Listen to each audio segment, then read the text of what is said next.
خب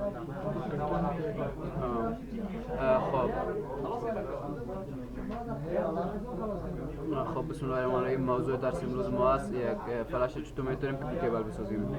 میم در قدم نخست درجه نوشته میکنیم که CMD، بعد انتر میکنیم. هم درن میتونیم نوشته کنیم از طریق‌های مختلف. مقصد همین CMD رو باز میکنیم یا از طریق استارت منیو یا از طریق رن. از طریق رن هم نوشته میتونیم که CMD، بعد انتر هم صفحه CMD باز میشه. در قدم نخست درجه نوشته میکنیم دیسک پارت نوشته میکنیم انتر. وقت انتر که یک صفحه با ما میگه که میخواین که بعد از پارت داخل شوین در بخش CMD میگیم یس. بعد از این قسمت یک لحظه منتظر میشینیم که در اینجا دیسک پارت نوشته شود. در این صفحه نوشته شده. بعد از نوشته میکنیم که لیست دیسک انتر میکنیم.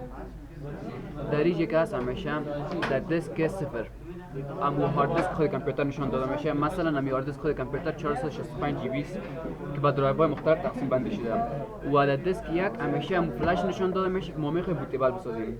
فهمیدین تا اینجا که در دیسک اول هارد دیسک خود کامپیوتر نشان داده میشه که چند جی بی است، او رو چی نمیکنیم، انتخاب نمیکنیم. اما در آپشن دوم که در دیسک دوم که است نوشته کرده که دیسک یک این همیشه انتخاب میکنیم. به خاطر چی؟ به خاطر از اینکه فلش رو وقتی میندازیم همیشه دیسک یک او رو قبول میکنه، اکسپت میکنه. به او خاطر در اینجا نوشته دیسک یک هر دوش آنلاین است. چی مونه؟ یعنی هم هارد دیسک ایمیل فعلا در حال کار است، هم فلش ما انداختیم ایمیل در حال جریان کار است. نه بعد از اینجا نوشته سایزش 465 جی بی 29 جی بی از یا ما انتخاب کنیم میتونیم. مثلا ما میبینیم که 29 جی بی فلش ما مثلا 32 جی بی است. از این قسمت 29 جی بی که میبینیم بعد از اون نوشته میکنیم که select disk یک اسپیس رو میدیم select disk یک انتر میکنیم. بعد از اون نوشته میکنه که disk یک is now the selected disk، یعنی با ما خاطر جمعی میده که این disk یک شما میخواستید select کنید select شدگی است یا در select شده. بعد از این قسمت نوشته میکنیم چی؟ clean انتر میکنیم. بعد از یک لحظه منتظر میشیم که در اینجا یک پیام نوشته میکنه که یعنی دیسک که شما میخواستین این کلین شد. میبینید نوشته که this part succeeded in cleaning the disk، یعنی موفق شد به پاککاری می دیسک. نه چیزی که داشت بود پاک شد. اگر مثلا چیزی باشه پاک میشه. از اون خاطر باید ما وقت فلش بوتیبل میسازیم باید که موادش نباشه یا فایل و داکومنت ما نباشه، به خاطر که پاککاری میشه، فرمت میشه، صحیح میشه. بعد از این قسمت فهمیدین؟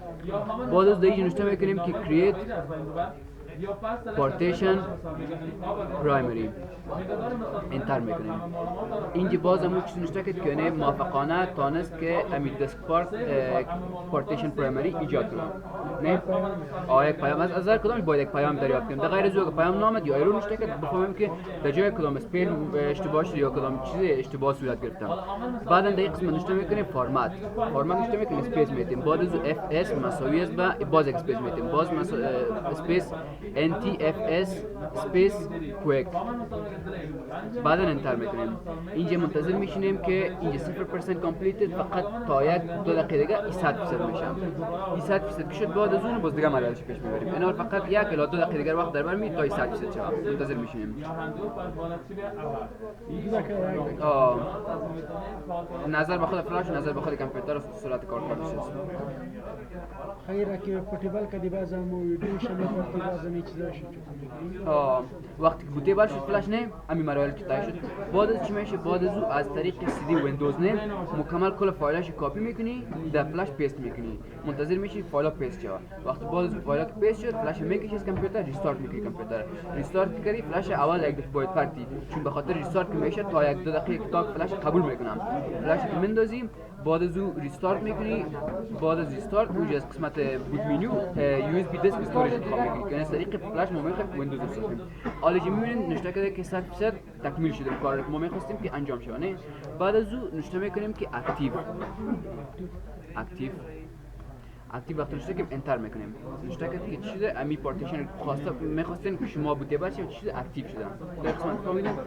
بعد از او دیگه مراحل دیگهش آسان است. فقط نوشته میکنین که اگزیت انتر میکنین. بعد از این قسمت هم اگزیت و انتر میکنین. آل فلش ما بوده باشه. آل میم در قسمت در صفحه مای کامپیوتر در اینجا میبینین که در اینجا ریموویبل دیسک که نوشته شده اینی فلش بوده باشه. باز آل ما وقت در فایل ویندوز کپی کنین بعد از ریستارت از صفحه بوت منیو میشه که از طریق فلش نه. سفر چی کده؟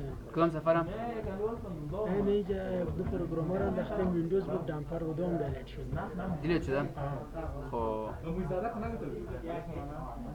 این الان بازی فلاش پوتیبال شد دیگه.